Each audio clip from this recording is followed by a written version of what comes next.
तुभ्यां नमः सकलमङ्गलकारकाय।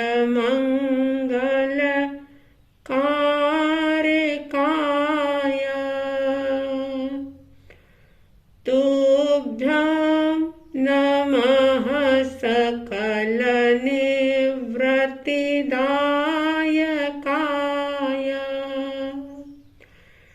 तुभ्यां नमः सकलकर्म विनाशकाय।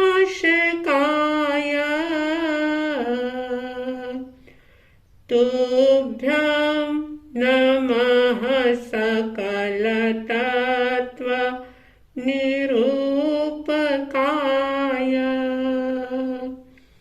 तुभ्यां नमः सकलतत्त्वनिरूपकाय।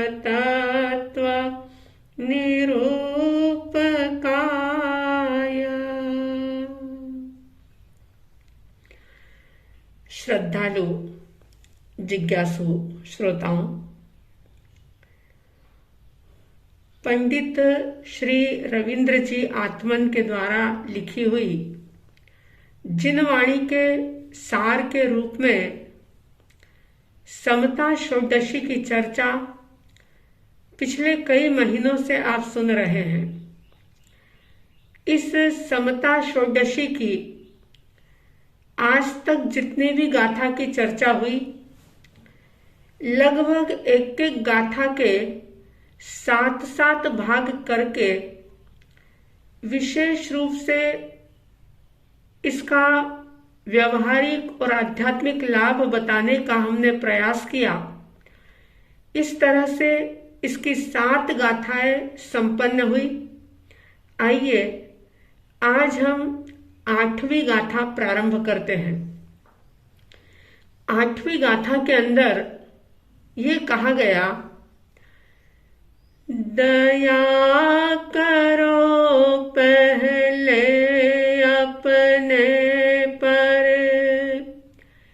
आराधन से नहीं डिगो, कुछ विकल्प यदि आवे तो भी संबोधन समतामय हो। समता रस का पान करो, अनुभव रस का पान करो। शांत रहो, शांत रहो, सहज सदा ही शांत रहो। शांत रहो, शांत रहो, सहज सदा ही शांत रहो।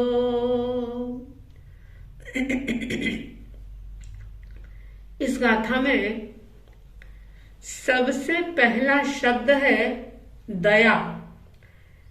इसमें कह रहे हैं कि दया करो पहले अपने पर, यानी खुद पर पहले दया करो। हम पहले दया शब्द के अर्थ को जानते हैं, समझते हैं। दया शब्द एक ऐसा शब्द है जिससे लगभग सारे ही लोग जो आस्तिक हैं, आत्मा परमात्मा में विश्वास रखते हैं, इस लोक परलोक में जो विश्वास रखते हैं, वे दया शब्द से जरूर ही परिचित हैं।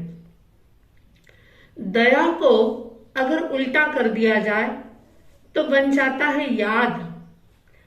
दया शब्द के भी बहुत सारे अर्थ हैं, बहुत गहरे अर्थ हैं, लेकिन अगर इसे उल्टा किया जाए याद, ज्ञानी कहते हैं कि हर इंसान को याद रखना चाहिए कि व्यक्ति इस संपूर्ण सृष्टि का सर्वश्रेष्ठ जो जीवन है वो इंसान का जीवन है। इस सृष्टि की सुंदरता अगर हम कह दें कि मनुष्य है तो कोई अतिशयोक्ति नहीं होगी, लेकिन अगर दूसरे पहलू को देखें तो चाहे सृष्टि का, संपूर्ण दुनिया का सौंदर्य, इसकी सुंदरता मनुष्य जीवन है, लेकिन अगर मनुष्य का जीवन देखा जाए तो वह भीतर के सौंदर्य से, भीतर की सुंदरता से बहुत दूर है। क्या कारण है इसका विचार करना होगा। संसार में जितने भी प्राणी हैं उन सारे प्राणियों के अंदर मनुष्य सर्वश्रेष्ठ माना गया और इसीलिए ज्ञानी जन मनुष्य के लिए संबोधन देते हैं देवानुप्रिय। यानी मनुष्य एक ऐसा जीव है जो देवता को भी प्रिय है, सभी प्राणियों का वो सिरमौर है, लेकिन सब कुछ होने के बावजूद भी वो दुखी क्यों रहता है? क्या कारण है कि वो हमेशा ही, चाहे साधन का अभाव हो, चाहे साधन की प्राप्ति हो, लेकिन ज्यादातर मनुष्य दुखी दिखाई देते हैं। तो सोचना होगा, याद करना होगा, चिंतन करना होगा कि आखिर इसका कारण क्या है। कई बार तो ये भी देखा जाता है कि जिन शासन मिलने के बाद, जिनेश्वर परमात्मा के धर्म को सुन लेने के बाद भी, यानी कि मोक्ष प्राप्ति के सारे साधन मौजूद होने के बावजूद भी व्यक्ति दुखी रहता है। और इसका कारण अगर हम खोजें तो सिर्फ एक ही कारण नजर आता है कि साधन मिल गए, लेकिन व्यक्ति की रुचि साधना के अंदर जागी नहीं। पदार्थ का प्राप्त होना अलग बात है और उस प्राप्ति का सदुपयोग करना ये एक अलग बात है। क्योंकि अगर कोई भी चीज प्राप्त हुई है, चाहे वह भौतिक रूप में हो, चाहे वह आध्यात्मिक साधना के रूप में हो, जब तक उसका सही उपयोग ना किया जाए, प्रयोग ना किया जाए, तब तक रिजल्ट सही नहीं आ सकता। धर्म मिल गया, लेकिन धर्म मिलने के बाद अगर मोक्ष के सुख को पाना है, चरम और परम आनंद का अनुभव करना है, ये भाव अगर इंसान के अंदर नहीं जागते और मोक्ष प्राप्त कैसे किया जाए, इसकी शैली क्या होती है, इसका रास्ता कौन सा होता है, अगर इसका बोध ना जगाया जाए तो व्यक्ति हमेशा ही दुखी रहेगा, उसका उत्थान नहीं हो सकता। ज्ञानीजन कहते हैं कि इंसान को वास्तव में इंसान की शक्ल देने वाला अगर कोई है तो वो दया का गुण है। दया जो है वो दूसरों के भी दुखों का हमें संवेदन जगाती है। जहां कठोरता होती है वहां कोमलता नहीं रह सकती, जहां दया होती है वहां क्रूरता नहीं हो सकती। यानी दया और क्रूरता दोनों एक साथ नहीं रह सकते। दया का जीवन के अंदर बहुत स्थान है, इसलिए ज्ञानीजन कहते हैं कि दया हमेशा ही दिल में बसा के रखो। और वैदिक परंपरा में भी कहा है कि दया धर्म का मूल है और पाप मूल अभिमान। तुलसी दया न छांडिए जब लग घट में प्राण। जब तक प्राण है हमारे अंदर तब तक दया के गुण को छोड़ना नहीं चाहिए, क्योंकि ये धर्म का मूल है। और आप जानते हैं कि मूल अगर मजबूत ना हो, जड़ अगर मजबूत ना हो, नींव अगर मजबूत ना हो, तो ना तो महल टिक पाता है, ना वृक्ष फलदायी हो सकता है, लंबे समय तक जीवित रह सकता है। इसलिए दया को जीवन में उतारना बहुत जरूरी है, क्योंकि दया के बिना धर्म हो नहीं सकता। दया धर्म की नींव है। इस नींव को मजबूत करना बहुत जरूरी है। और कबीरदास जी ने भी बहुत सुंदर बात कही थी। उन्होंने कहा था, चाहे जाओ द्वारका, चाहे जाओ गया। द्वारका, गया ये सारे तीर्थ हैं। तो वो कह रहे हैं कि चाहे जाओ द्वारका, चाहे जाओ गया, कहत कबीर सुनो भाई साधो, सबसे बड़ी है दया।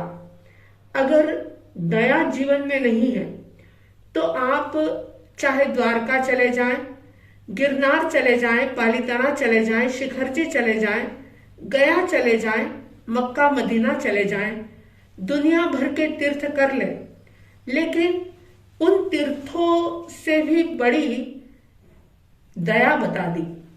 अगर भीतर में दया है और उस दया के स्वरूप को जान करके आप कोई भी साधना आराधना कर रहे हैं तो वो सफल होगी। अगर भीतर में कठोरता है, क्रूरता है, तो ऐसा व्यक्ति ना वो खुद के ऊपर दया कर पाता है और ना ही दूसरों के लिए संवेदनशील बन पाता है। इसलिए कह रहे हैं, दया करो पहले अपने पर। दया जो मनुष्य को मनुष्य बनाने वाली सबसे बड़ी पहचान है। अगर दया ना हो तो व्यक्ति धार्मिक जीवन तो बहुत दूर, लेकिन व्यवहारिक जीवन नहीं जी पाएगा। दया बहुत बड़ा गुण है।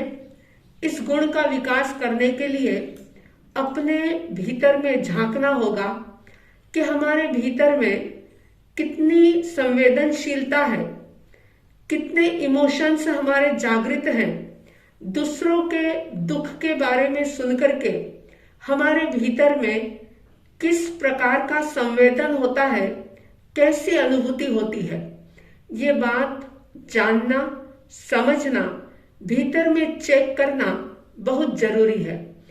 और दया जो कि स्व के प्रति, पर के प्रति जो बताई गई है, उसकी भी हम बात आगे करेंगे, लेकिन मुख्य रूप से दया के महत्व को हम समझें कि बिना दया के जीवन बेकार है।